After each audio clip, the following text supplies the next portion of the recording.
Ne crains point, car je suis avec toi. Ne promène pas des regards inquiets, car je suis ton Dieu. Ésaïe chapitre 41, verset 10. Ce verset est bien plus qu'un encouragement, c'est une promesse vivante, prononcée par celui qui ne ment pas. Mais que faire quand le silence de Dieu dure, quand les prières semblent vaines, quand ta foi chancelle sous le poids de l'épreuve? Aujourd'hui, tu n'es pas seul. Ce message est pour toi. Il portera en lui des clés bibliques puissantes pour ne pas fléchir dans les moments les plus sombres. Si ton âme est au bord du découragement, écoute jusqu'à la fin. Abonne-toi dès maintenant à Lumière en Christ. Like cette vidéo si elle te parle déjà et écris en commentaire « Je choisis de rester ferme, même dans la tempête ». Dieu est sur le point d'agir, mais il veut d'abord fortifier ton cœur. Dans toute la Bible, le courage dans l'épreuve est un signe de maturité spirituelle. Abraham dut marcher sans voir, Job resta fidèle malgré la douleur, et Jésus lui-même, dans le jardin de Gethsémanée, pria avec angoisse, mais obéit jusqu'à la croix. Hébreux chapitre 10, verset 35 nous dit « N'abandonnez donc pas votre assurance, à laquelle est attachée une grande récompense. » Ce verset ne promet pas une vie sans combat, mais une récompense à ceux qui persévèrent dans la foi. Malheureusement, dans notre époque, l'idée d'un Dieu qui permet l'épreuve dérange. Beaucoup préfèrent un message doux, sans croix ni désert. Pourtant, c'est dans ces déserts que Dieu forge les vrais guerriers spirituels. Le courage chrétien n'est pas l'absence de peur, mais la décision de rester fidèle quand tout vacille. Et c'est précisément là que se révèle la puissance de la foi véritable, celle qui triomphe du monde. Lorsque l'épreuve frappe, ce ne sont pas les émotions qui sauvent, mais les fondements spirituels invisibles sur lesquels repose ta foi. Ces fondements ne sont pas visibles aux hommes, mais ils sont connus de Dieu. Ils font la différence entre ceux qui s'effondrent et ceux qui tiennent. Voici 10 fondements spirituels que tu dois connaître pour traverser la tempête sans perdre la lumière. Le premier fondement spirituel que tu dois poser dans l'épreuve, c'est la mémoire de ce que Dieu a déjà fait. Quand tout semble s'écrouler, ton âme crie vers l'avenir, cherchant une lumière à venir. Mais Dieu te dit souvent, regarde en arrière, souviens-toi. Dans Deutéronome chapitre 8, verset 2, il est écrit « Souviens-toi de tout le chemin que l'Éternel, ton Dieu, t'a fait faire. » Ce verset est un refuge, car la foi n'est pas seulement une projection vers le ciel, elle est aussi une mémoire active. Quand tu rappelles à ton cœur les délivrances passées, tu crées une forteresse intérieure. Tu te souviens de ce jour où il a pourvu, de cette nuit où tu n'avais plus de force, et pourtant tu es encore là. L'oubli est un ennemi sournois de la foi. Il te fait croire que Dieu t'a abandonné, alors qu'il t'a déjà porté 100 fois. Si tu oublies ses bienfaits, tu verras l'épreuve comme une punition. Mais si tu te rappelles ses interventions, tu verras l'épreuve comme un processus. Ce fondement te stabilise. Il empêche les pensées de panique de prendre le contrôle. Il rappelle à ton esprit que Dieu est le même, hier, aujourd'hui et éternellement. Il ne t'a jamais abandonné et il ne commencera pas maintenant. Ce fondement est un acte volontaire. Repasse dans ton cœur les bontés de Dieu. Relis ton propre témoignage. Ne laisse pas la douleur d'aujourd'hui effacer la fidélité d'hier. Même quand tu ne comprends pas le plan, tu peux te rappeler le guide. Ce que Dieu a fait hier est une prophétie de ce qu'il fera demain. Ce fondement te fait passer du doute au souvenir, du chaos à la stabilité. Ne commence jamais un combat sans te rappeler les victoires précédentes. Car c'est en te souvenant que tu peux déclarer comme David « L'Éternel, qui m'a délivré de la griffe du lion et de l'ours, me délivrera aussi de la main de ce Philistin. » 1 Samuel chapitre 17, verset 37. Ta foi est faible, ravive-la par ta mémoire. Le deuxième fondement spirituel que tu dois poser dans l'épreuve, c'est la soumission totale à la volonté de Dieu. L'un des plus grands secrets du courage spirituel, ce n'est pas la force intérieure, mais la reddition volontaire. Tant que tu luttes pour garder le contrôle, l'épreuve te brisera. Mais si tu t'abandonnes entièrement à Dieu, tu deviens incassable. Dans Luc chapitre 22, verset 42, Jésus prie ainsi. « Père, si tu voulais éloigner de moi cette coupe, toutefois, que ma volonté ne se fasse pas, mais la tienne. » Ce moment n'est pas une faiblesse, c'est une puissance silencieuse. Quand ta foi est mise à l'épreuve, Dieu cherche cette posture, non pas celle qui résiste pour survivre, mais celle qui s'abandonne pour obéir. Ce fondement est difficile, car l'âme humaine aime la maîtrise. Tu veux comprendre, planifier, contrôler. Mais la foi véritable naît là où ta volonté meurt. Tant que tu imposes ton scénario, Dieu ne peut pas pleinement déployer le sien. Ce fondement te libère d'un poids invisible, celui de devoir tout comprendre. Tu n'as pas besoin de comprendre pour obéir. Tu as seulement besoin de faire confiance. L'épreuve devient alors un autel. Tu y poses ta volonté comme un sacrifice vivant. Tu ne dis plus à Dieu ce qu'il doit faire. Tu dis « Seigneur, je suis à toi ». Ce fondement donne naissance à une paix profonde. Non pas une paix basée sur les circonstances, mais une paix enracinée dans la souveraineté de Dieu. Car ce que Dieu veut est toujours meilleur que ce que tu espères, même si cela passe par la douleur, même si cela ressemble à une croix. Ce fondement t'élève. Il fait de toi un instrument et non un simple spectateur. Tant que tu veux contrôler ton histoire, tu restes bloqué dans le visible. Mais si tu te soumets, tu entres dans l'invisible. Et là, Dieu agit. Il ouvre des chemins dans le désert. Il fait jaillir de l'eau du rocher. Il ressuscite des promesses que tu croyais mortes. L'épreuve n'est pas là pour détruire ta foi, mais pour t'apprendre à la poser entièrement sur la volonté du Père. Là où tu dis enfin que ta volonté soit faite. Le troisième fondement spirituel que tu dois poser dans l'épreuve, c'est la parole que Dieu t'a donnée avant que l'épreuve commence. Dieu parle souvent avant que le désert arrive. Il annonce une promesse, une direction, un appel. Mais quand le silence s'installe et que la tempête éclate, cette parole semble lointaine, floue, presque irréelle. Et pourtant, elle est ton encre. Dans Matthieu chapitre 14, verset 29, Jésus dit à Pierre « Viens ». Un seul mot. Et Pierre marche sur les eaux. Mais quand il regarde la tempête, il commence à couler. Ce n'est pas l'eau qui le fait tomber, c'est l'oubli de la parole. L'un des plus grands pièges de l'épreuve, c'est de te faire oublier ce que Dieu t'a dit avant qu'elle ne commence. Tu remets tout en question. Tu crois que tu t'es trompé, que Dieu a changé d'avis. Non, il ne change pas. Ce qu'il a dit, il l'accomplira. Ce fondement est une discipline. Revenir à la parole semée avant la nuit. Rappelle-toi ce rêve, ce verset, cette conviction intérieure que le Saint-Esprit avait placée en toi. Ce n'était pas une illusion. C'était une semence pour la saison que tu traverses. Sans cette parole, tu n'as aucun repère. Mais si tu la gardes, elle devient une épée. Elle tranche les mensonges de la peur. Elle repousse les doutes. Elle te donne la force de dire « Je ne vis pas par ce que je vois, mais par ce que Dieu m'a dit ». Ce fondement te reconnecte à la source de ta foi. Car la foi vient de ce qu'on entend. Romains chapitre 10, verset 17. Et ce qu'on entend vient de la parole de Christ. Quand tu refuses de lâcher la parole reçue, tu deviens inébranlable. Même si tout semble contredire ce que Dieu a dit, tu marches sur cette parole comme sur des fondations solides. Le courage ne vient pas du nombre de versets que tu connais, mais de la capacité à t'accrocher à une seule parole vivante dans la tempête. Dieu t'a parlé. Ne l'oublie pas. Le quatrième fondement spirituel que tu dois poser dans l'épreuve, c'est la louange au milieu de la douleur. Louange et douleur semblent incompatibles. Et pourtant, l'une est souvent la clé pour traverser l'autre. Dans Actes chapitre 16, verset 25, Paul et Silas, enchaînés dans une prison, priaient et chantaient les louanges de Dieu. Ils n'avaient aucune garantie de délivrance. Leur dos était ensanglanté, le sol froid. Mais leur bouche proclamait la grandeur de Dieu. Ce fondement est une arme spirituelle. La louange est un acte de guerre, un refus de céder à l'amertume.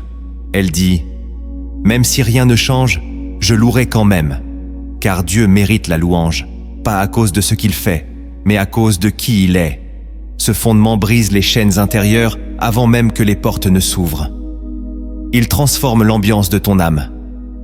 L'ennemi veut que tu te taises, que tu murmures, que tu te plaignes. Dieu, lui, attend une voix qui s'élève malgré tout. La louange ouvre des cieux fermés. Elle attire la présence divine. Elle proclame la victoire alors que le combat fait encore rage. Ce fondement ne vient pas d'un sentiment. Il vient d'une décision. Louer même quand on ne ressent rien. Louer dans le noir. Louer en larmes. La louange, dans l'épreuve, devient un témoignage vivant. Elle dit au monde et au royaume spirituel « Je crois encore ». Elle te rappelle que Dieu est digne, même dans la vallée de l'ombre. Elle t'élève au-dessus des circonstances. Ce fondement ne minimise pas la douleur. Il ne la nie pas. Il choisit simplement de ne pas laisser la douleur dicter ta réaction. Quand tu loues, tu déclares que ton Dieu est plus grand que ta situation. Et cette déclaration change tout. Le 5e fondement spirituel que tu dois poser dans l'épreuve, c'est la persévérance, quand il n'y a plus de force. Il y a des moments où tu n'as plus rien à donner. Tes prières sont vides, ton cœur épuisé, ton esprit saturé. Et pourtant, c'est là que le ciel regarde.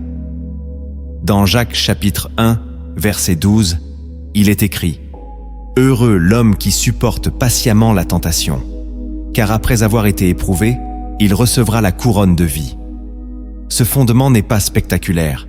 Il est souvent invisible, silencieux. C'est le choix de tenir un jour de plus, de ne pas abandonner, de ne pas tourner le dos. Ce n'est pas l'intensité de ta foi qui touche Dieu, mais sa constance. Tu crois, même quand tu ne vois rien. Tu avances, même à genoux. Tu dis encore « Seigneur », même quand tu n'entends plus sa voix. Ce fondement est une offrande. Il dit « Je suis à bout, mais je reste ». Il t'élève à un autre niveau de maturité. Car ceux qui persévèrent, même brisés, deviennent des colonnes. Leur foi ne dépend plus des émotions. Elle repose sur une décision. Et cette décision honore Dieu d'une manière rare. Ce fondement t'amène là où la chair abandonne, mais où l'esprit résiste. Il dit à l'enfer « Tu ne mourras pas ». Il dit à Dieu « Je crois encore à ta bonté », même si le miracle tarde. Même si la lumière ne revient pas tout de suite. Cette persévérance est un cri muet, une prière sans mots, mais qui monte droit au trône. Dieu entend, il voit, il récompense. Persévère, même sans force. Écris en commentaire. Je choisis de continuer, même sans force. Que cette parole soit ton cri silencieux aujourd'hui. Le 6e fondement spirituel que tu dois poser dans l'épreuve, c'est la conscience que tu n'es pas seul dans ton combat. L'une des plus grandes stratégies de l'ennemi, c'est l'isolement intérieur. Quand tu souffres, il murmure que personne ne te comprend, que tu es abandonné, que même Dieu t'a laissé. Mais c'est un mensonge. Dans Hébreux chapitre 4, verset 15, il est écrit que nous avons un souverain sacrificateur qui peut compatir à nos faiblesses. Jésus n'est pas seulement un sauveur glorieux, il est un compagnon de souffrance. Il connaît l'angoisse, le rejet, la solitude, la tentation. Ce fondement spirituel te rappelle que tu n'es jamais seul dans ta douleur. Christ marche avec toi, il gémit avec toi, il intercède pour toi. Et au-delà de cela, tu fais partie d'un corps, celui des croyants. D'autres traversent ce que tu traverses. Tu n'es pas un cas isolé, tu es un frère ou une sœur au milieu d'un peuple en chemin. Ce fondement casse l'orgueil silencieux qui te pousse à tout porter seul. Il te rappelle que même Moïse avait besoin d'Aaron et Hur pour soutenir ses bras, que même Jésus, à Gethsémane, a demandé à ses disciples de veiller avec lui. Tu n'as pas à tout affronter sans soutien. Cherche la présence du Saint-Esprit, mais cherche aussi la communion des saints. Ose demander la prière, ose confier ta faiblesse, car là où 2 ou 3 s'unissent, Dieu agit. Ce fondement te protège du découragement extrême. Il t'ouvre à la grâce fraternelle. Il te garde dans la lumière. Car l'isolement prolongé est un terrain fertile pour le doute, le péché et l'abandon. Tu es peut-être dans une grotte comme Élie, mais Dieu t'y rejoint. Et il te rappelle que tu n'es pas seul. Il y a encore 7000 genoux qui n'ont pas fléchi. Ce fondement restaure ton espoir. Il te reconnecte au corps du Christ. Il te montre que tu es entouré, porté, soutenu. Même si personne ne t'appelle, Dieu t'appelle. Même si personne ne te voit, Dieu te voit. Et il place autour de toi des ressources invisibles, des anges, des frères, des paroles au bon moment. Tu n'es pas seul. Ne crois plus ce mensonge. Le 7e fondement spirituel que tu dois poser dans l'épreuve, c'est la maîtrise de ta langue. L'épreuve a un pouvoir étrange. Elle presse ton âme comme un pressoir. Et ce qui sort de ta bouche révèle ce qui règne en toi. Proverbe chapitre 18, verset 21 déclare « La mort et la vie sont au pouvoir de la langue. » Ce n'est pas une métaphore, c'est une réalité spirituelle. Ce que tu dis dans l'épreuve crée une atmosphère autour de toi. Si tu murmures, tu attires le découragement. Si tu proclames la foi, tu invites la gloire. Ce fondement est souvent négligé, et pourtant, il change tout. Il ne s'agit pas de nier la souffrance. Il s'agit de ne pas l'alimenter avec des paroles qui détruisent. Quand tu dis « Dieu m'a oublié », tu ouvres la porte au doute. Quand tu dis « Je ne m'en sortirai pas », tu bloques ta propre espérance. Mais quand tu dis « Je ne comprends pas mais je fais confiance », tu bâtis un autel dans le désert. Ce fondement est une discipline. Tu dois apprendre à garder ta bouche, surtout dans la tempête. Comme David dans les psaumes, tu peux crier à Dieu, mais sans blasphémer. Tu peux exprimer ta douleur, sans maudire. Tu peux pleurer, sans détruire ce que Dieu construit en toi.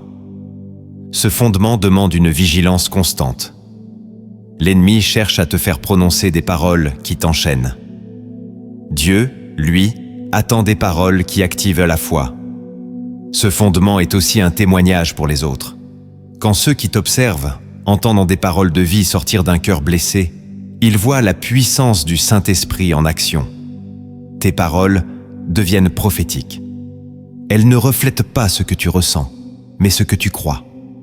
Ce que Dieu t'a promis. Ce qu'il est, même dans la nuit. Ce fondement purifie ton cœur. Car ce que la bouche dit, le cœur l'abrite. En maîtrisant ta langue, tu réalignes ton âme. Tu dis à ton esprit, « Je choisis la vie, même si je suis dans la vallée. » Ce fondement ne te rend pas parfait, mais il te garde fidèle. Et c'est souvent ce que Dieu attend. Le 8e fondement spirituel que tu dois poser dans l'épreuve, c'est l'espérance dans la gloire future. L'épreuve, par nature, est temporaire.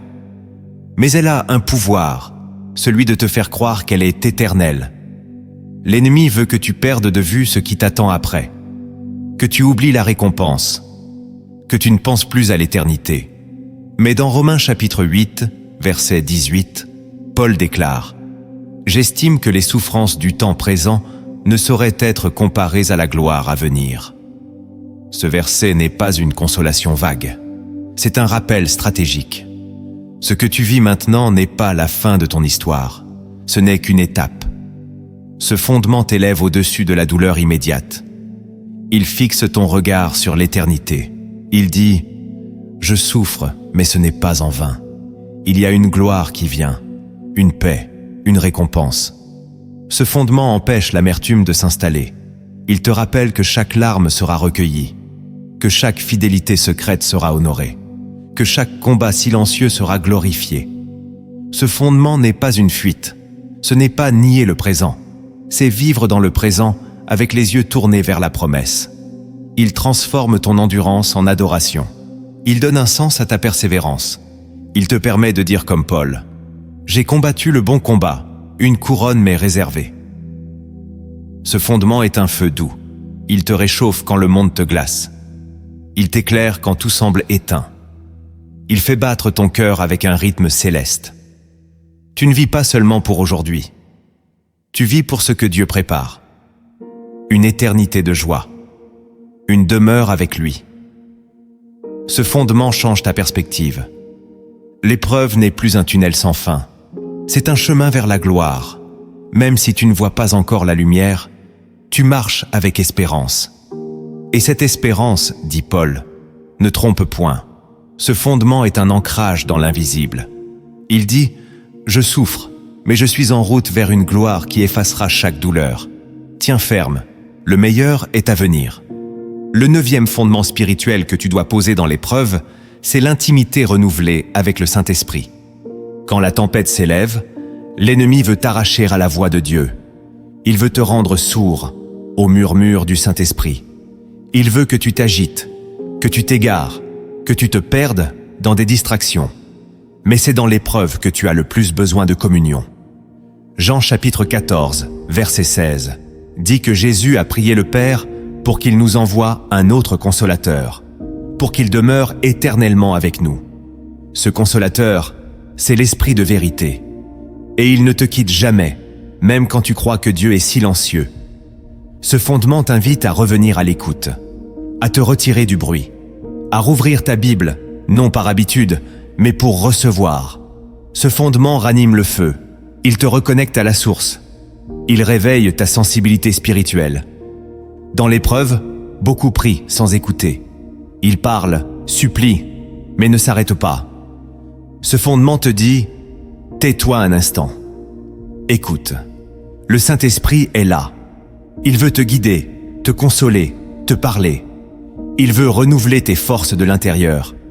Ce fondement est une clé, car celui qui marche avec le Saint-Esprit traverse les flammes sans brûler. Il voit au-delà des apparences. Il reçoit des stratégies célestes. Il trouve des forces que le monde ne peut pas comprendre. L'intimité avec l'Esprit te transforme. Elle te rend plus sensible, plus obéissant, plus fort. Ce fondement restaure ta capacité à discerner. Dans l'épreuve, tu ne dois pas seulement résister, tu dois entendre. Entendre ce que Dieu veut faire à travers cette saison. Entendre ce qu'il change en toi. Entendre ce qu'il prépare. Ce fondement te garde dans la paix, car la voix du Saint-Esprit ne crie pas. Elle murmure, et ce murmure suffit à ramener la vie. Si tu l'as perdu, reviens. Demande-lui pardon. Rallume l'autel de l'intimité. Et il viendra. Il est fidèle. Le 10e fondement spirituel que tu dois poser dans l'épreuve, c'est la certitude que rien ne peut te séparer de l'amour de Dieu. L'épreuve fait souvent naître ce doute toxique. Est-ce que Dieu m'aime encore? Si je souffre autant, est-ce qu'il m'a rejeté? Ce fondement spirituel vient trancher ce mensonge avec autorité. Dans Romains chapitre 8, verset 39, Paul proclame que « Rien ne pourra nous séparer de l'amour de Dieu manifesté en Jésus-Christ. Rien, ni l'échec, ni le péché, ni la maladie, ni l'abandon, ni le silence. » Ce fondement est la racine profonde de la foi stable. Tu peux douter de tout, sauf de l'amour de Dieu. C'est cet amour qui t'a sauvé. C'est cet amour qui te porte. C'est cet amour qui t'attend au bout de l'épreuve. Ce fondement est un rocher. Tu y reposes ton identité. Tu y trouves la force de continuer. Ce fondement te rappelle que tu n'es pas aimé parce que tu es fort, mais parce que tu es fils, fille, héritier. Et cet amour ne dépend pas de tes performances. Il est éternel, inébranlable, fidèle. Ce fondement te protège de la culpabilité qui te ronge dans la nuit. Il te délivre de la voix qui dit « Tu as échoué. Dieu te punit. » Non. Dieu corrige, oui. Mais il n'abandonne jamais ses enfants. Ce fondement restaure ton courage.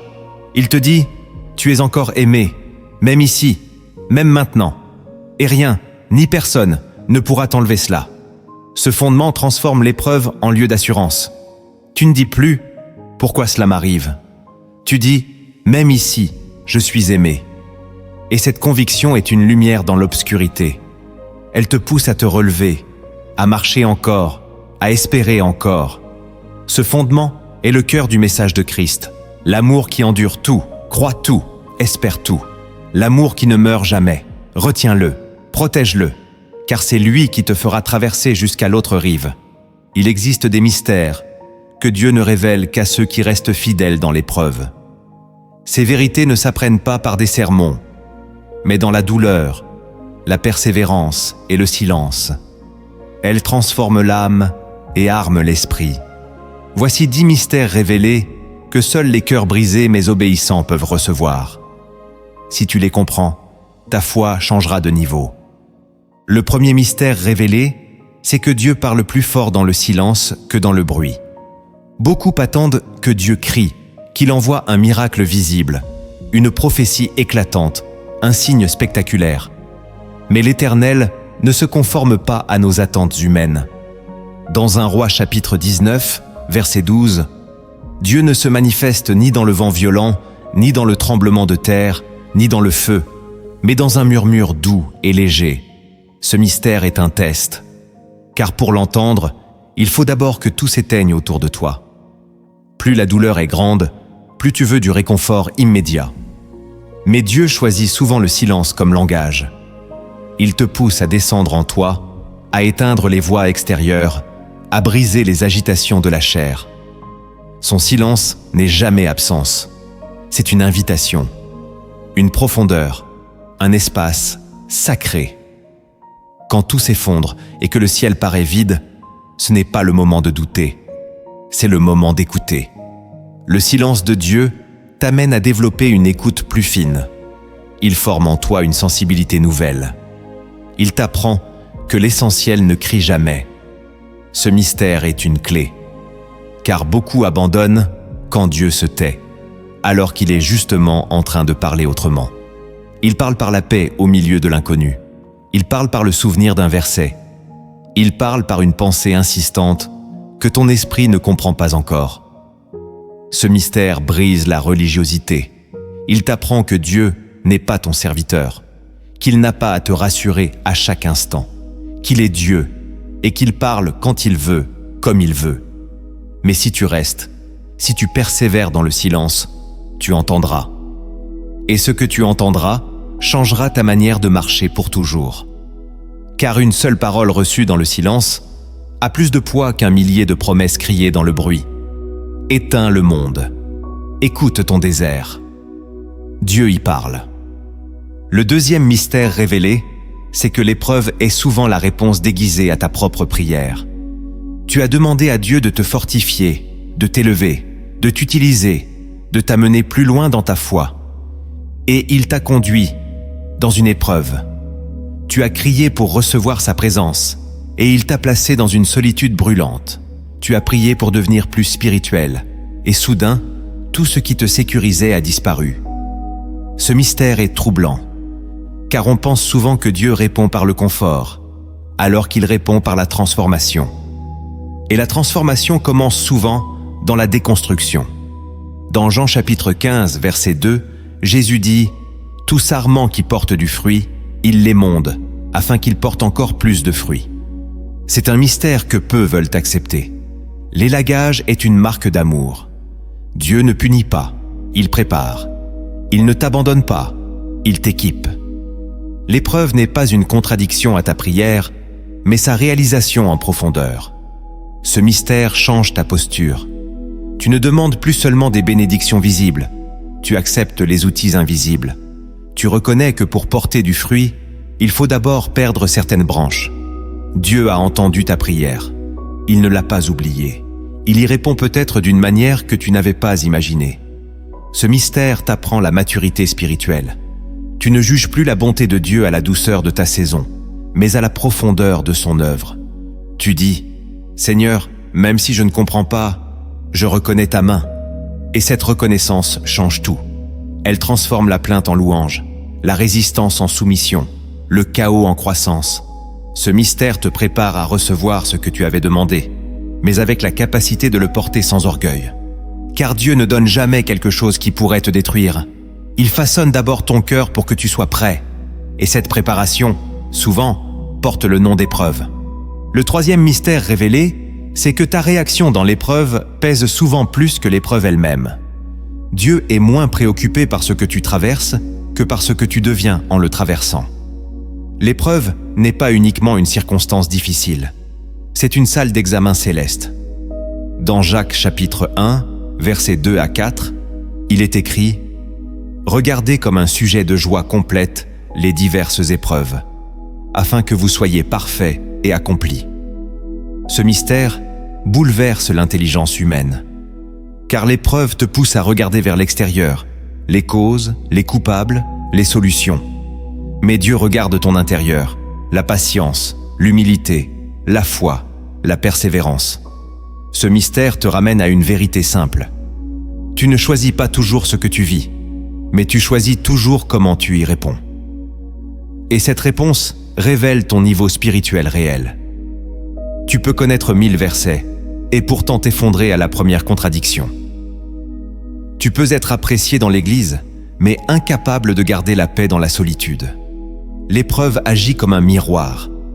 Elle révèle ce que les apparences cachaient. Et Dieu permet cela non pour t'exposer, mais pour te former. Ce mystère te pousse à la vigilance. Chaque parole, chaque pensée, chaque attitude devient une offrande ou un poison. Comment réagis-tu quand on te trahit? Quand le ciel paraît fermé? Quand tu es oublié, mal compris, injustement attaqué? Ta réaction est un témoignage. Elle parle plus fort que tes sermons. Ce mystère te rend responsable. Tu ne subis plus l'épreuve, tu y participes activement. Tu dis « Seigneur, je choisis de t'honorer dans cette saison, même si elle me coûte. » Et cette décision attire le regard du ciel. Dieu récompense toujours ceux qui gardent la bonne posture, même dans la douleur. Il se tient près des humbles, il soutient ceux qui choisissent la paix. Ce mystère change ton regard sur la souffrance. Tu ne dis plus seulement « Pourquoi cela m'arrive ?» Tu dis « Que veux-tu former en moi à travers cela ?» Et cette question ouvre les portes d'un autre monde. Le quatrième mystère révélé, c'est que la foi véritable commence là où les explications s'arrêtent. Tant que tu peux comprendre, prévoir, planifier, tu n'as pas besoin de foi. Tu avances par logique. Mais quand tout devient flou, quand les réponses ne viennent plus, quand les calculs échouent, là commence le royaume invisible. Dans Hébreux chapitre 11, verset 1, il est écrit « Or la foi est une ferme assurance des choses qu'on espère, une démonstration de celles qu'on ne voit pas. » Ce mystère renverse l'intelligence humaine, car l'homme veut voir pour croire. Dieu, lui, dit « Crois avant de voir ». Ce mystère est une invitation à te détacher de la logique naturelle, à accepter de marcher dans l'inconnu avec la seule certitude que Dieu est fidèle. Et cette foi n'est pas naïve, elle est violente. Elle dit « Je ne comprends rien, mais je reste. Je ne vois rien, mais je loue. Je ne ressens rien, mais je prie. » Ce mystère te fait mourir à toi-même. Il détruit ton besoin d'avoir toujours raison, de tout contrôler, de tout comprendre. Il te conduit à une confiance nue, dépouillée, mais inébranlable. Tu apprends à te reposer non sur des réponses, mais sur une personne, Jésus. Ce mystère est une clé de maturité, car la foi ne dépend pas de ton confort émotionnel, mais de ton enracinement spirituel. Tu ne dis plus « Je crois si tout va bien ». Tu dis « Je crois, point ». Et cette posture bouleverse le ciel. Elle attire la faveur. Elle ouvre des portes. Elle manifeste le royaume. Ce mystère est un appel à sortir du visible, à entrer dans la nuit avec une lampe invisible, à marcher dans la tempête avec la certitude que celui qui t'a appelé ne t'abandonnera pas. Ce mystère n'est pas une théorie, c'est une pratique quotidienne, une décision de croire, même quand rien ne semble fonctionner. Et cette foi, même minuscule, peut déplacer des montagnes. Le cinquième mystère révélé, c'est que Dieu cache parfois sa présence pour te révéler ta vraie soif. Il y a des saisons où Dieu semble s'éloigner. Tu pries et le ciel reste fermé. Tu cherches sa face et tout paraît vide. Ce silence n'est pas une punition, c'est un appel. Dans Jérémie chapitre 29, verset 13, Dieu dit « Vous me chercherez et vous me trouverez, si vous me cherchez de tout votre cœur. » Ce mystère révèle que Dieu se laisse parfois désirer pour mesurer la profondeur de ton amour. Car tant que sa présence est facile, ta foi reste superficielle. Mais quand il se tait, quand il se cache, ton cœur est mis à nu. Veux-tu vraiment Dieu ou seulement ses dons? Veux-tu sa face ou ses bénédictions? Ce mystère est une épreuve d'amour. Il t'arrache aux motivations religieuses, aux automatismes, aux prières intéressées. Il crée en toi une soif brûlante, une recherche sincère, une passion renouvelée. Ce mystère te transforme. Tu ne cherches plus seulement une réponse, tu cherches sa voix. Tu ne veux plus seulement être soulagé, tu veux être rempli. Ce mystère détruit l'orgueil spirituel.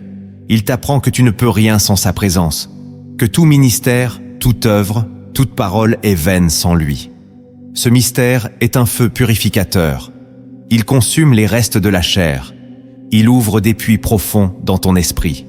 Et quand Dieu revient, c'est avec une intensité nouvelle. Il se révèle à celui qui l'a cherché, non avec impatience, mais avec amour. Ce mystère fait de toi un vrai adorateur, pas un consommateur, mais un amoureux de sa gloire. Tu n'es plus là pour recevoir, tu es là pour demeurer. Et cette soif, Dieu la remplit toujours. Le 6e mystère révélé, c'est que ton attitude dans l'épreuve peut déclencher une visitation divine inattendue. Certaines manifestations de Dieu ne se produisent que dans les moments les plus sombres, non parce que Dieu aime la souffrance, mais parce qu'elle ouvre une porte rare, celle de l'adoration sans condition.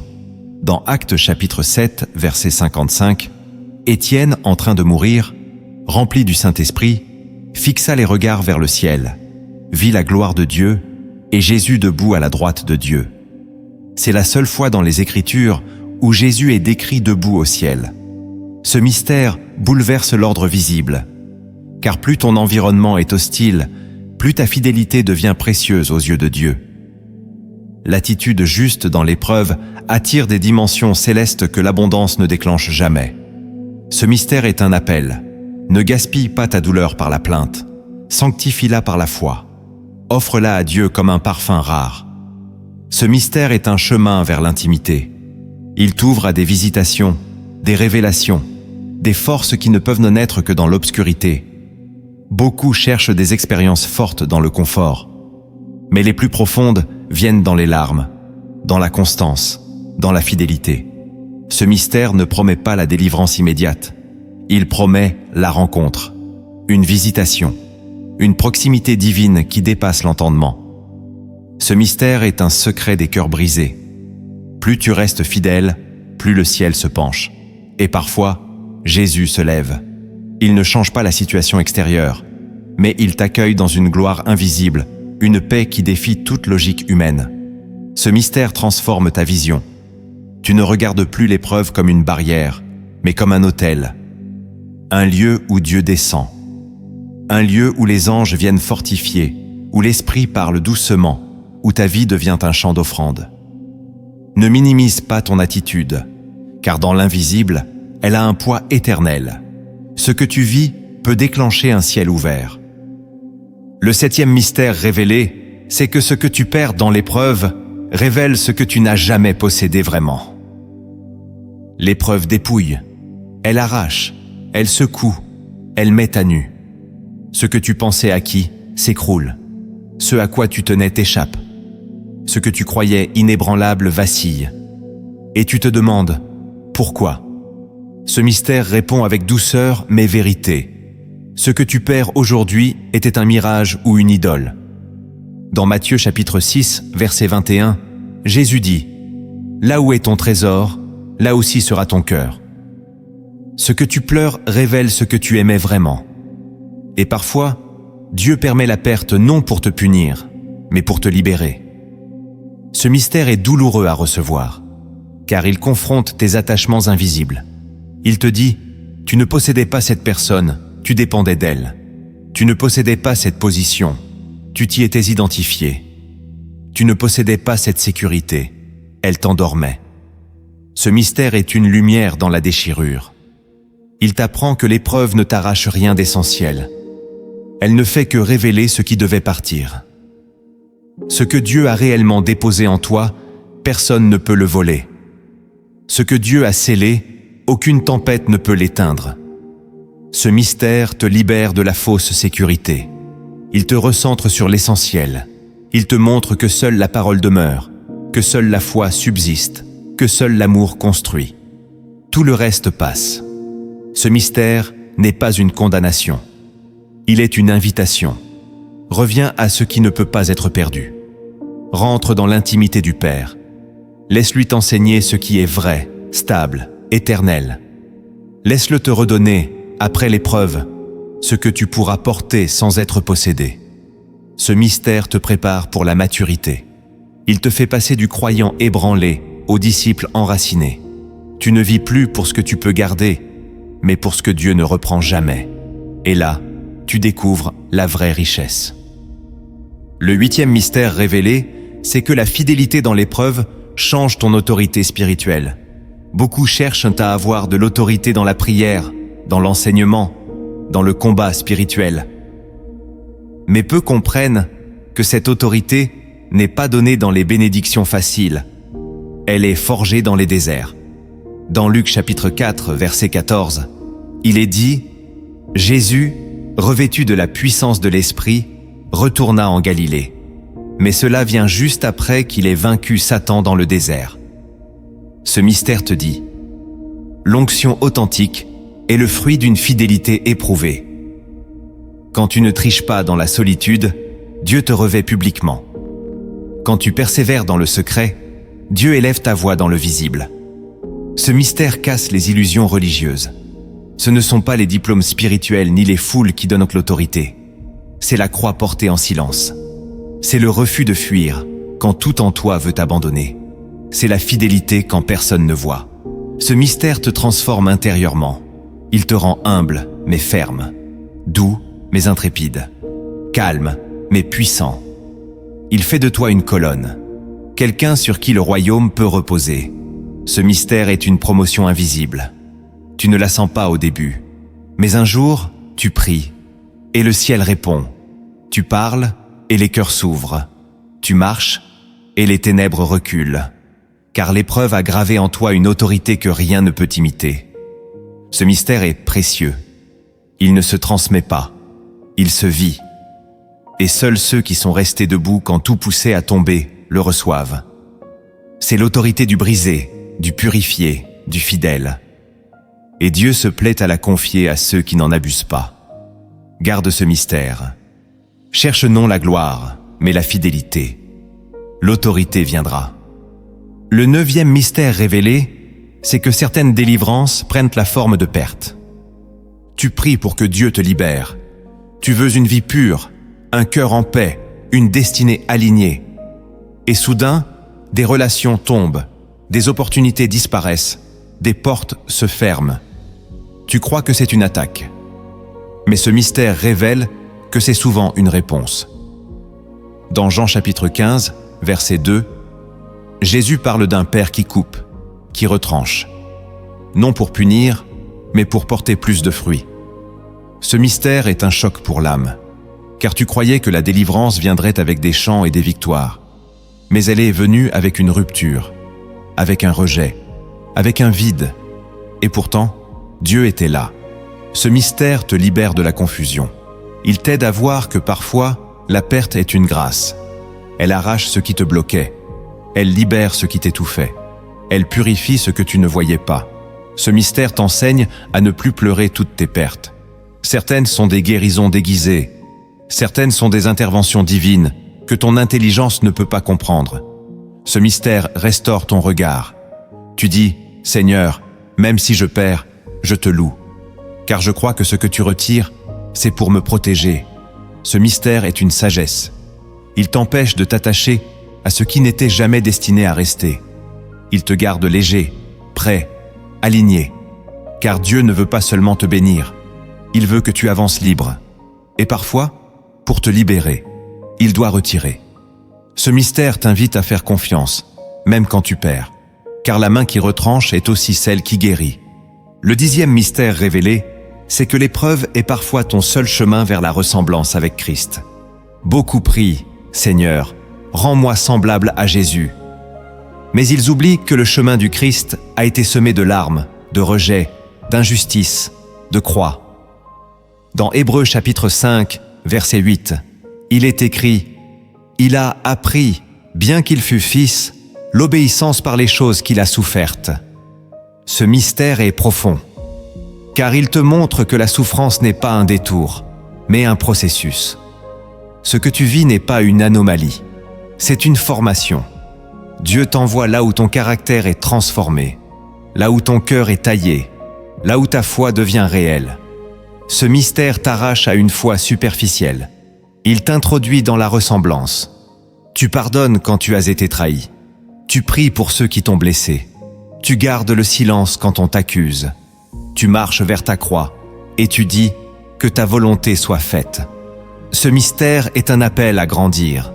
Il te dit, ce n'est pas l'épreuve qui te détruit, c'est ton refus de devenir semblable à Christ. Mais si tu acceptes, l'épreuve devient un miroir. Et dans ce miroir, l'Esprit façonne en toi l'image du Fils. Ce mystère est un honneur. Il te rend participant aux souffrances de Christ. Il t'élève au-dessus d'une foi égoïste. Tu vis non pour être consolé, mais pour être transformé. Ce mystère ne nie pas la douleur. Il lui donne un but. Et ce but est glorieux, ressembler à Jésus. Si tu le comprends, tu ne fuis plus l'épreuve.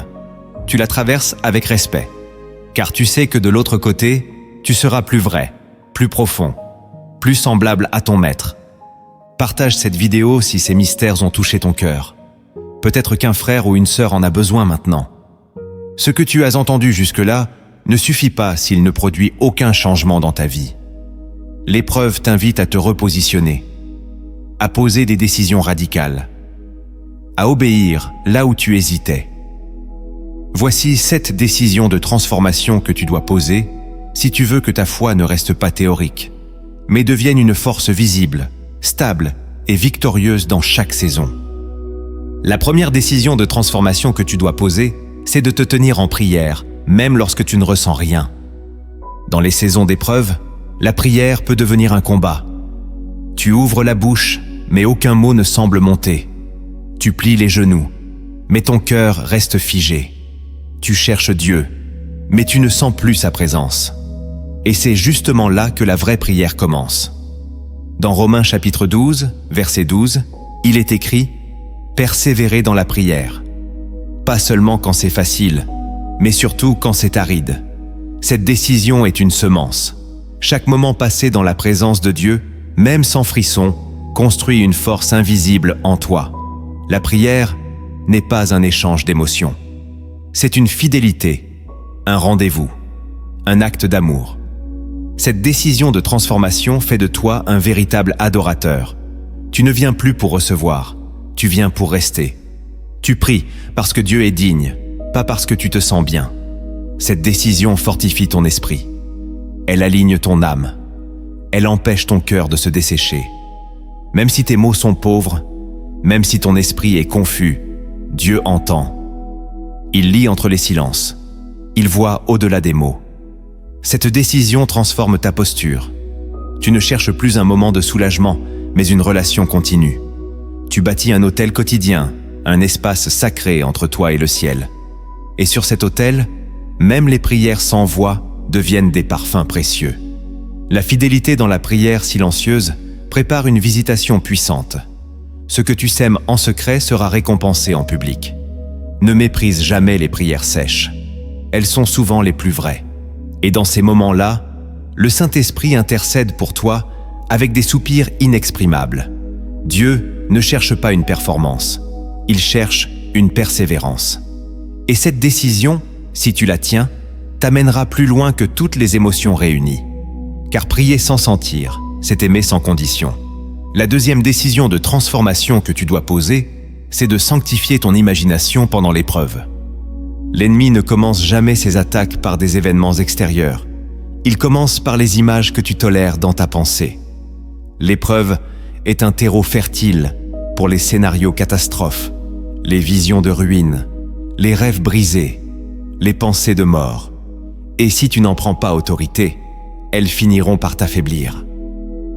Dans 2 Corinthiens chapitre 10, verset 5, il est écrit « Nous renversons les raisonnements et toute hauteur qui s'élève contre la connaissance de Dieu. » Cette décision de transformation est une guerre intérieure. Tu dois refuser que ton imagination soit contrôlée par la peur. Tu dois sanctifier ton regard intérieur. Ne laisse plus ton esprit créer des réalités que Dieu n'a jamais annoncées. L'épreuve te pousse à visualiser l'échec, le rejet, la ruine. Mais Dieu t'appelle à voir autrement. Il veut t'enseigner à imaginer ce que sa parole déclare, et non ce que ton angoisse projette. Cette décision est radicale. Elle demande une discipline quotidienne. Quand une pensée te traverse, demande-toi, est-ce que cela vient de Dieu ou de l'ennemi? Est-ce une construction divine ou une forteresse toxique? Cette décision transforme ton atmosphère spirituelle. Elle change ta paix, ton sommeil, ta stabilité. Un esprit rempli de visions saintes devient un terreau fertile pour la foi. Tu commences à imaginer des issues, des délivrances, des résurrections. Et cette imagination sanctifiée nourrit ton espérance.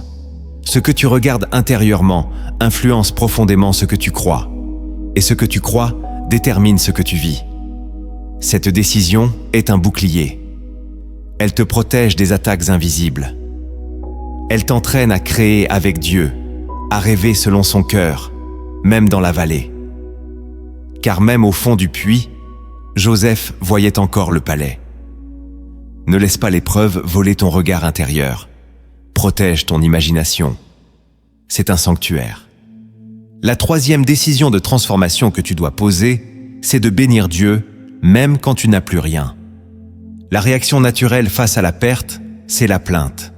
Mais la réaction spirituelle, c'est la bénédiction. Dans Job chapitre 1, verset 21, il est écrit « L'Éternel a donné, l'Éternel a repris, que le nom de l'Éternel soit béni. » Cette déclaration n'est pas une résignation. C'est un acte de souveraineté intérieure.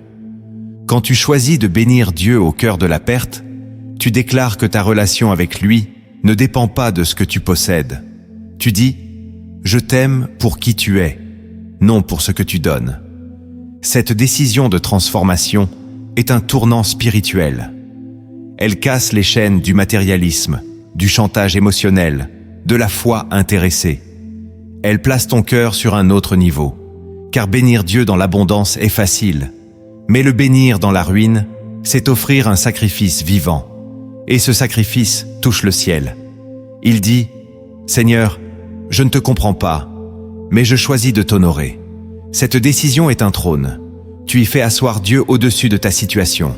Tu dis « Tu restes mon roi, même ici. » Elle transforme l'épreuve en lieu d'adoration. Elle retourne l'attaque de l'ennemi en offrande de louange. Cette décision est prophétique. Elle annonce une restauration future. Elle dit à l'enfer « Tu peux me dépouiller, mais tu ne peux pas m'éteindre. » Elle dit à Dieu « Tu es digne, toujours. » Ce n'est pas un cri de désespoir, c'est un acte d'autorité. Elle montre que tu es libre. Libre de ne pas murmurer. Libre de choisir la gratitude. Libre d'adorer sans condition. Et cette liberté est une arme. Elle ouvre les cieux. Elle attire la faveur. Elle prépare une visitation. La bénédiction dans la perte est un parfum rare. Elle monte droit au trône. Et Dieu s'en souvient. Bénis-le, même ici, même maintenant. La quatrième décision de transformation que tu dois poser, c'est de refuser de haïr ceux qui t'ont blessé pendant l'épreuve. L'épreuve révèle souvent des trahisons. Quand tu souffres, certains se détournent. D'autres t'accusent. D'autres encore te jugent sans comprendre. Et ton cœur saigne. Tu veux te défendre. Tu veux te venger. Mais cette décision te dit « Ne laisse pas l'amertume s'installer. » Dans Luc chapitre 6, verset 28, Jésus dit « Bénissez ceux qui vous maudissent, priez pour ceux qui vous maltraitent. » Cette parole n'est pas une faiblesse, c'est une puissance spirituelle. Refuser la haine, c'est refuser que l'ennemi gagne. Cette décision te protège de la contamination du mal. Elle t'empêche de ressembler à ceux qui t'ont blessé. Elle te garde pur. Et ce cœur pur attire la présence de Dieu. Cette décision ne nie pas la douleur. Elle choisit de ne pas en faire une prison. Tu peux pleurer, mais tu refuses de haïr. Tu peux être trahi, mais tu refuses de riposter dans la chair. Tu choisis la voie du royaume, celle du pardon, celle de l'intercession. Tu dis « Seigneur, je leur remets leurs actes. J'ai mal, mais je te laisse juger. » Cette décision est une semence. elle porte du fruit à long terme. Elle te libère, non pas eux. Elle te guérit. Elle ouvre des chemins de réconciliation, de paix, de restauration. Elle fait de toi un enfant du Très-Haut. Cette décision fait taire les accusations de l'enfer. Elle montre que tu marches dans la lumière. Elle crie « Je suis libre ». Ce n'est pas facile, mais c'est puissant. Car ce que tu refuses de haïr, tu ne seras jamais obligé de reproduire. Tu brises la chaîne, tu interromps le cycle, tu choisis le ciel, même au cœur de l'injustice. La 5e décision de transformation que tu dois poser, c'est de continuer à servir, même si ton cœur est brisé. L'épreuve donne envie de se retirer, de se taire, de tout arrêter. Tu es blessé, fatigué, incompris. Tu veux t'isoler. Mais cette décision t'appelle à rester actif, à continuer de semer, à continuer de tendre la main. Dans Galates, chapitre 6, verset 9, il est écrit « Ne nous lassons pas de faire le bien, car nous moissonnerons au temps convenable. » Cette décision est un acte de guerre. Tu refuses que ta douleur devienne stérile. Tu refuses que l'épreuve arrête ta mission. Tu continues, même lentement, même en silence. Tu sers non par force, mais par fidélité. Cette décision révèle la profondeur de ton appel. Tu ne sers pas parce que tu te sens fort. Tu sers parce que tu es appelé. Et ce service devient une guérison. Plus tu donnes, plus ton cœur se répare. Plus tu sèmes, plus l'espérance revient. Cette décision est une déclaration. Elle dit « Je ne suis pas fini. Dieu agit encore. Même si je suis brisé, je suis utile. Même si je pleure, je construis. » Et Dieu bénit cette fidélité. Il la voit, il la récompense. Tu n'as pas besoin d'être parfait pour servir. Tu dois juste être disponible. Reste au poste. Continue d'aimer. Continue d'enseigner. Continue de prier. Ce que tu fais dans la douleur portera du fruit dans la gloire. Écris en commentaire. Je continuerai de semer, même avec les mains brisées. La 6e décision de transformation que tu dois poser, c'est de protéger ton cœur contre les interprétations hâtives. L'épreuve a un effet étrange. Elle pousse à chercher des explications immédiates. Tu veux comprendre pourquoi ça t'arrive. Tu cherches des coupables, des fautes, des raisons. Et souvent, tu interprètes mal. Tu crois que Dieu t'a puni, que tu as tout gâché, que tu es rejeté. Mais Proverbes chapitre 3, verset 5 dit « Ne t'appuie pas sur ta sagesse ». Cette décision est une protection intérieure. Elle t'empêche de donner une lecture fausse à ce que tu traverses. Ce n'est pas parce que tu souffres que Dieu s'est éloigné. Ce n'est pas parce que tu perds que tu es rejeté. Ce n'est pas parce que le ciel est silencieux que tu es maudit. Cette décision garde ton cœur pur. Elle freine les conclusions rapides.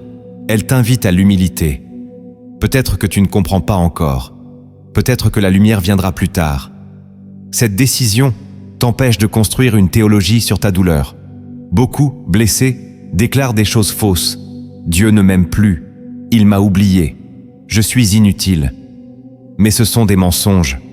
Ton cœur brisé ne doit pas être ton conseiller. Cette décision t'invite à la patience. Tu dis « Je ne comprends pas, mais je refuse de juger Dieu trop tôt. Je ne vois pas, mais je crois. » Elle t'ancre dans la foi. Elle t'enseigne à attendre la révélation au lieu de fabriquer des explications. Et cette attente honore Dieu. Car elle dit « Tu es juste, même quand je ne vois pas ta justice. » Cette décision t'épargne beaucoup de souffrances inutiles.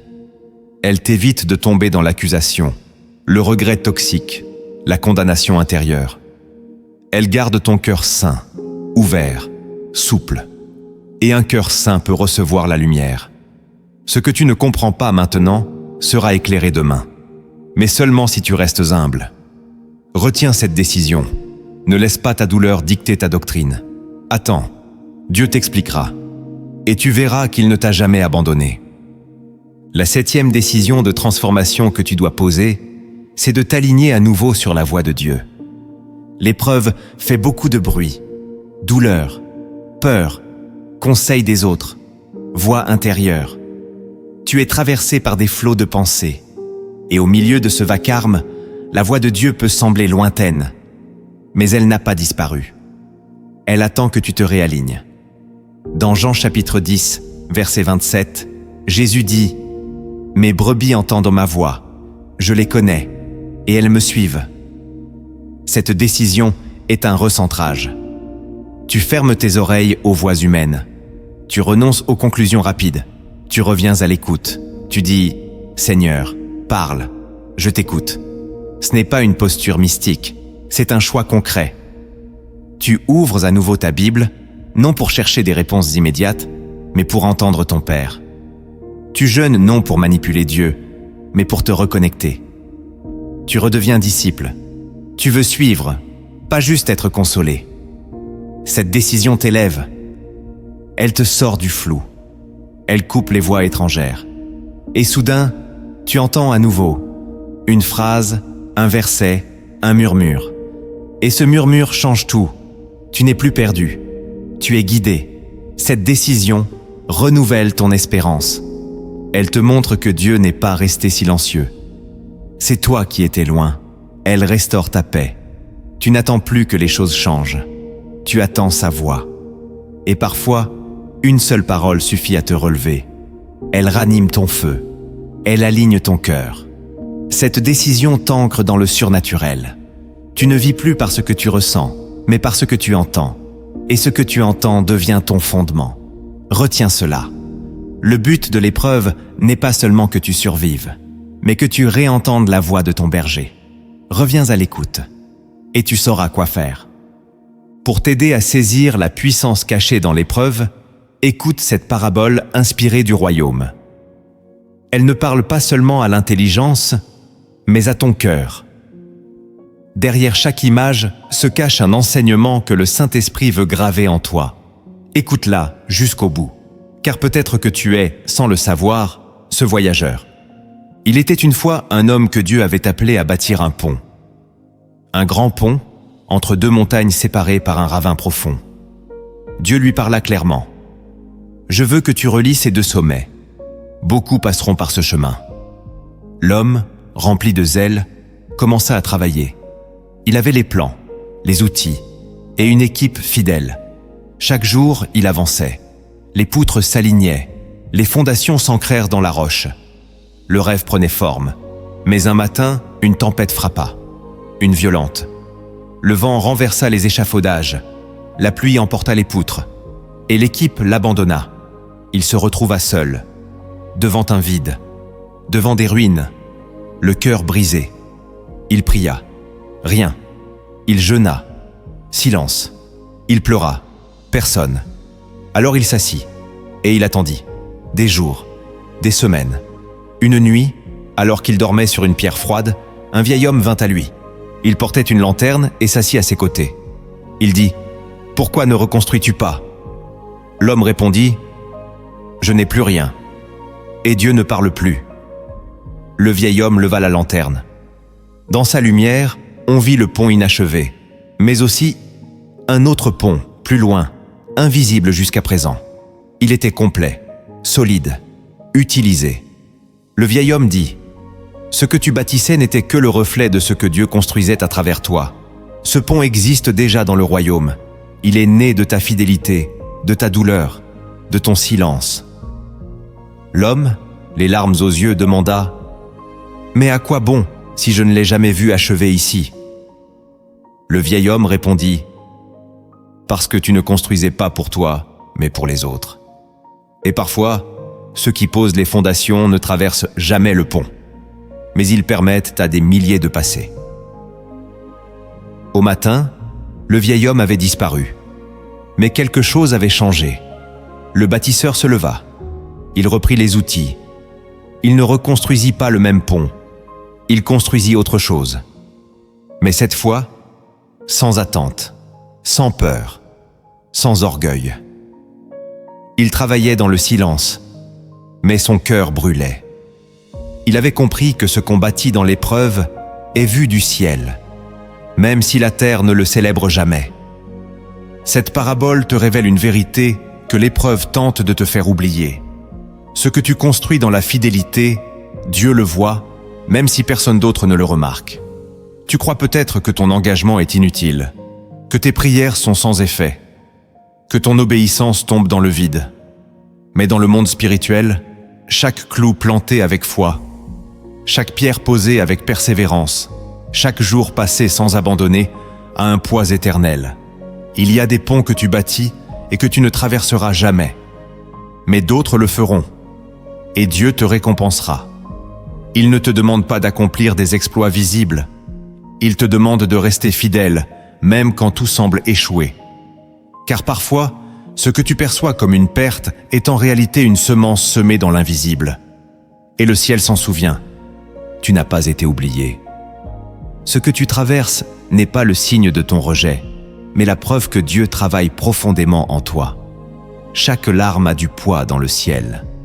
Chaque silence est entendu. Chaque nuit où tu es resté debout avec la foi fragile mais vivante est un témoignage que le royaume n'oublie pas. Le courage que Dieu cherche n'est pas spectaculaire. C'est celui de ceux qui, malgré la fatigue, disent encore « Me voici ». Même brisé, même incompris, même à genoux. Tu n'as pas échoué parce que tu doutes. Tu n'as pas perdu parce que tu pleures. Tu tiens encore, et cela suffit. Le Seigneur ne cherche pas la perfection. Il cherche la fidélité. Et cette fidélité, tu es en train de la lui offrir, au cœur même de ton épreuve. Reste encore un peu, car la lumière revient toujours pour ceux qui ne fuient pas. Maintenant, approche-toi, ferme les yeux et écoute cette prière comme si elle venait directement du cœur de Dieu vers ton âme. Elle est pour toi, pour cette saison précise. Laisse chaque mot pénétrer, restaurer, relever. C'est une parole d'amour, une déclaration du ciel pour celui qui souffre en silence. Seigneur mon Dieu, je me tiens devant toi tel que je suis, sans masque, sans force, sans illusion. J'ai porté ce fardeau longtemps, trop longtemps. J'ai crié en silence. J'ai marché avec le cœur brisé, mais le visage levé, comme si tout allait bien. Mais tu vois, tu sais, tu entends les soupirs que personne n'entend. Tu perçois les combats que je cache. Alors aujourd'hui, je ne viens pas avec des mots parfaits. Je viens avec mon âme nue. Je te demande, prends-la. Prends mes peurs, mes blessures, mes doutes. Prends cette fatigue qui m'épuise jusque dans les os. Prends cette lassitude qui me vole la joie. Prends ces pourquoi sans réponse, ces portes fermées, ces silences prolongés. Je ne te demande pas d'effacer la douleur sans but. Je te demande de la sanctifier, de m'apprendre à te voir au cœur même de l'épreuve. Saint-Esprit, viens et souffle. Souffle sur les braises qui restent. Même si le feu semble éteint, s'il ne reste qu'un souffle, je t'invite. Ravive ma foi. Rallume ce qui s'était endormi. Restaure ma vision. Rends-moi capable de croire à nouveau, d'espérer sans preuve, d'aimer sans condition, d'attendre sans murmure, d'obéir sans comprendre. Seigneur, je renonce à vouloir tout contrôler. Je dépose mes armes, mes plans, mes conclusions. Je te laisse le trône de mon cœur. Gouverne, parle, conduis. Si tu veux que je traverse encore cette vallée, je la traverserai avec toi. Mais ne me laisse pas avancer sans ta présence. Je pardonne ceux qui m'ont blessé dans cette saison, ceux qui m'ont jugé sans comprendre, ceux qui se sont éloignés au lieu de m'épauler. Je pardonne les paroles dures, les silences cruels, les trahisons. Je ne veux pas que l'amertume contamine mon cœur. Je choisis d'être libre. Et toi, Seigneur, guéris ce cœur. Guéris ces fractures, ces souvenirs douloureux, ces cris étouffés. Viens toucher les zones que je n'ose plus exposer. Viens me reconstruire de l'intérieur. Je te bénis, même maintenant. Je te bénis sans voir la fin. Je te bénis parce que tu es Dieu, même si je ne te comprends pas. Je te bénis parce que je sais que tu travailles dans l'invisible, parce que tu ne m'as pas abandonné, parce que ta parole ne ment pas, parce que ton amour est fidèle, même quand je suis infidèle. Seigneur, je te bénis pour ce que tu fais et pour ce que je ne vois pas encore. Je proclame que tu es mon rocher, mon refuge, ma source. Je choisis la vie. Même si tout autour de moi ressemble à la mort, je choisis de me lever intérieurement. Je choisis de marcher encore, pas à pas, même lentement. Je choisis d'adorer, même si mes larmes coulent. Je choisis de semer, même si mes mains tremblent. Je choisis de croire que quelque chose de glorieux naîtra de cette saison. Pas parce que je suis fort, mais parce que tu es fidèle. Seigneur, donne-moi le courage de ne pas abandonner. Donne-moi la sagesse de te suivre, même dans l'invisible. Donne-moi la force d'attendre ton heure, et non la mienne. Père, je te remets cette saison. Je te donne chaque jour de ce désert. Chaque pensée obscure, chaque nuit sans sommeil, chaque question suspendue. Je te donne ce que je comprends et ce que je ne comprends pas.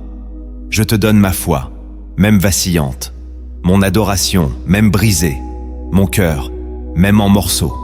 Prends tout et fais-en quelque chose de beau, quelque chose d'éternel. Que ma douleur devienne un autel, que mon silence devienne louange, que ma fidélité devienne témoignage.